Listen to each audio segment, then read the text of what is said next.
May nabili na naman nga tayong properties ngayon. At this time mga guys, unahan ko na kayo, hindi na to chow. Totoo na talaga to. Wala nang atrasan. Kasayaan nyo akong i-share ko sa inyo kung ano ba yung mga nangyari ngayong araw.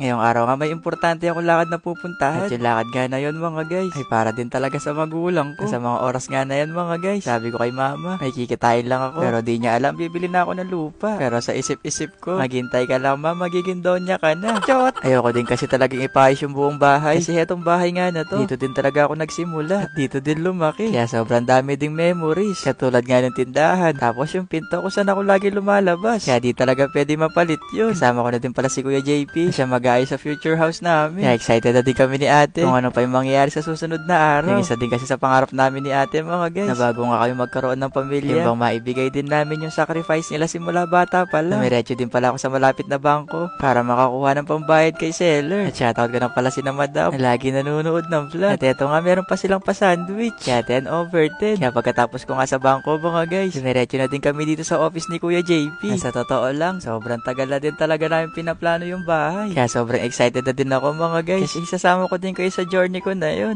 Andito na din pala si Ate Jillian. Broker yung work niya. Buti na lang din talaga nakilala ko siya. Kasi minsan, may mga bagay talaga tayong hindi maintindihan. Katulad nga nito, mali yata yung napirmahan ko. Chot! Bago ko pala ipakita sa inyo yung nabili namin property, naganap na nga muna kami ng malapit na kainan para na din makapagtanghalian. Kahit sa bahay din kasi di pa ako nakapag-almusal. Ay nakita nyo naman sa vlog, sandwich lang yung kinain ko. Eh yung sandwich na yun mga guys, hanggang liig pa lang.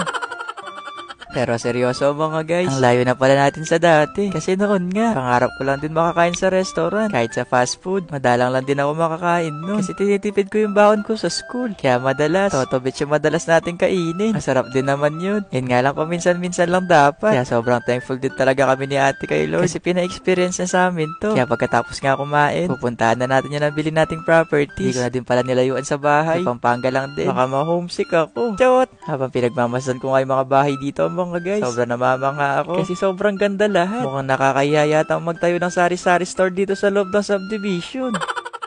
Pero dito nga sa loob mga guys, halos moderno dun yung mga bahay. At karamihan nga sa lahat, yung mga design nga ng bahay pang American na. Kaya sobrang ganda rin pagmasdan ng mga bahay. Pero bago ko nga kayo dalhin sa properties na nabili ko mga guys, ililipot ko na nga muna kayo dito sa clubhouse. Sobrang ganda nga dito, sobrang lawak din. Baka kapag nag-birthday ako, dito ko na lang din gagawin. At kapag dito na ako nakatira mga guys, baka makita nyo na lang din ako nag-aalaga ako ng aso kahit hindi naman ako dog lover. Chot! Meron din silang swimming pool dito. Sobra ko din talaga nagustuhan. Eh, di ba yung pangarap kong bahay may swimming pool? Eh, kahit hindi ko napalagyan yun, may swimming pool na din naman dito. Meron din playground. At yung isa ko pa nga nagustuhan, meron silang basketball court. Kahit di naman talaga ako naglalaro mga guys. Pero baka maglalaro na ako ngayon. Yun nga lang baka tawagin ako sa Sakuragi dito. Chot!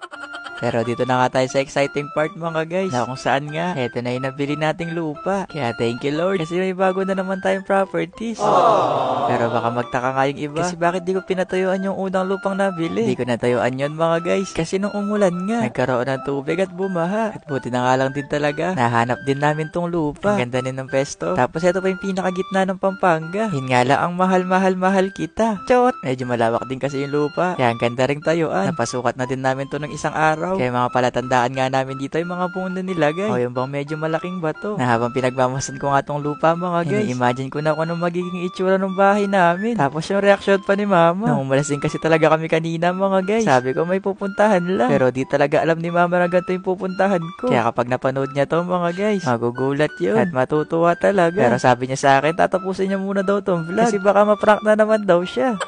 Nandito na nga yung titulo mga guys. Kaya hindi na talaga to chow. At eto nga, na-explain na ni Kuya JP kung saan daw nakapesto yung gate. At dito nga daw, baka dito daw yung pesto ko kung saan ako umaga ako nagigising. At dito naman daw sa kabilang tindahan ay kusina pala mga guys. Baka dito daw ako magluluto tuwing gabi kapag nagugutom.